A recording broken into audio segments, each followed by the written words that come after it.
नमस्कार दोस्तों, मैं हूं आपका दोस्त और आपके लाए हूं आपके ही काम की बात।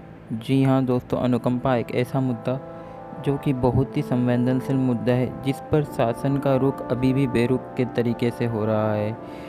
अगर दोस्तों आप मेरे चैनल पर नए हैं तो सबसे पहले आप मेरे चैनल को सब्सक्राइब कर लीजिए, ताकि जितनी भी अनुकंपा संबंधित जानकारी है वो आपको मिलती रहे। जी हाँ दोस्तों, इकलौता ऐसा चैनल है जिस पे सिर्फ अनुकंपा संबंधित जानकारी पूरे तरीके से सारे विभागों की दी जाएगी। अभी ये जो मुद्दा है उस मुद्दे पे मैं आपसे चर्चा, पहले आप मेरे चैनल को सब्सक्राइब कर लीजिए। तो दोस्तों चलते हैं मुद्दे की ओर। जी हाँ दोस्तों, जितने भी विभाग हैं, जैसे शिक्षा विभाग हुआ, रेलवे हुआ, या फिर कोई और विभाग हुआ, बिजली विभाग, इन सारे विभागों के अंदर अनुकंपा नियुक्ति दी जाती है किसी भी व्यक्ति की मृत्यु के पश्चात, अगर वह व्यक्ति उस संस्था के अंदर या उस विभाग के अंदर कार्य करता है तो। बट अभी तक होता क्या है, शासन की बेरुखी के कारण कहीं विभाग और कहीं बैंक हो, पोस्ट ऑफिस या जल विभाग हो, बहुत सारे विभाग ऐसे हैं जहां पर पद खाली होने के बावजूद भी अनुकंपा नहीं दी जा रही है। वहीं अगर देखा जाए तो शासन की ओर से कोई भी योजना हो, वेतन बढ़ाना हो या फिर किसी का ट्रांसफ़र कराना हो, तो यह पैसे को ले देकर हो जाता है। तो कारण क्या है कि पैसे को लेने के बाद में या फिर ट्रांसफ़रों के लिए पैसे देने से उनका ट्रांसफ़र हो भी जाता है। सबसे बड़ी बात तो ये है कि उनका संख्या बल बहुत ज़्यादा है और अनुकंपा वालों का संख्या बल बहुत कम है, जिसके कारण अनुकंपा मिलने में देरी हो रही है। दूसरी प्रमुख बात यह है कि नियम इतने कठिन बना दिए गए हैं कि अनुकंपा व्यक्ति चाहकर भी नहीं प्राप्त कर सकता है। तीसरी बात यह है कि शासन के जितने भी मंत्री और विधायक हैं, उन्हें अपने मंत्री बनने के बाद में सिर्फ और सिर्फ अपना वेतन कैसे मिल सके, अपनी योजनाएं कैसे पास हो सके, इस बारे में ही वो चर्चा करते हैं।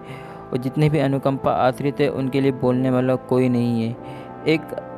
जितने भी अनुकंपा आश्रितों के परिजनों की मृत्यु के पश्चात एक व्यक्ति होता है जिसकी मृत्यु हो जाती है, उसके बाद उसके परिवार का हाल जानने वाला कोई नहीं होता। यहाँ तक कि उसके साथीगण जो उसके साथ काम करते थे, जो कि इसके साथ कार्य कर चुके थे, वो भी उसके परिवार का हालत जानने नहीं आते। एक परिजन के चले जाने के पश्चात उस व्यक्ति को चार कंधे देने वाले व्यक्ति भी नहीं मिलते।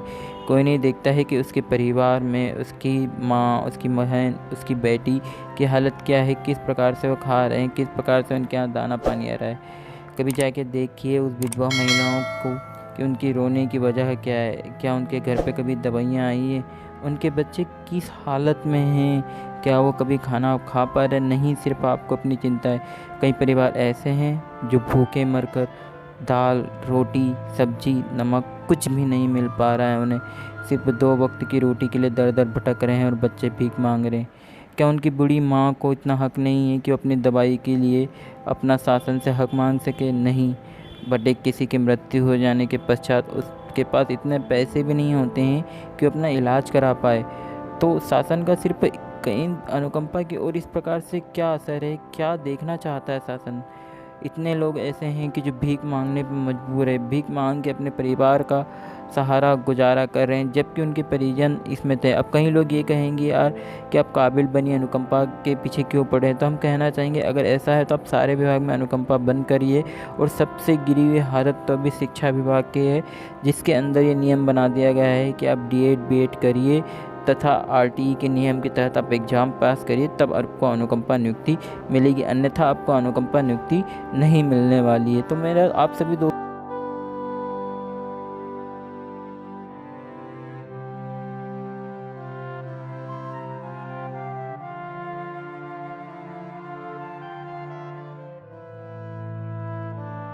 भी इस चीज़ से ग्रसित हैं, आपको भी अनुकंपा नियुक्ति नहीं मिल रही, तो हमारे साथ खड़े होइए, क्योंकि हम लोग शिक्षा विभाग की ओर से एक मुहिम चला रहे हैं, #अनुकंपा नियुक्ति में सरलीकरण हो।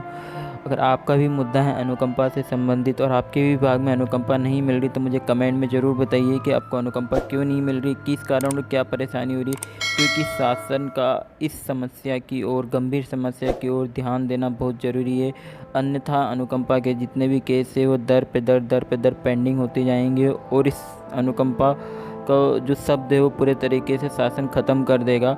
और अनुकंपा मिलेगी भी तो सिर्फ उन्हीं व्यक्तियों को मिलेगी जिनकी शासन के अंदर पकड़ हो। तथा आप लोगों से यही कहना चाहता हूं कि अगर आप भी अनुकंपा नियुक्ति के प्रकरण के केसों से लंबित समस्या से जूझ रहे हैं तो आप इस चैनल पे कमेंट करिए, मुझे बताइए आपका केस कहाँ का है और कहाँ के रहने वाले हैं, ताकि मैं आपका मुद्दा मेरे चैनल के माध्यम से उठा सकूं और अनुकंपा नियुक्ति के प्रकरणों में सरलीकरण कर सकूं। तो दोस्तों, मेरे वीडियो को देखने के लिए धन्यवाद। आगे ही अनुकंपा संबंधित जानकारी के लिए आप मेरे चैनल को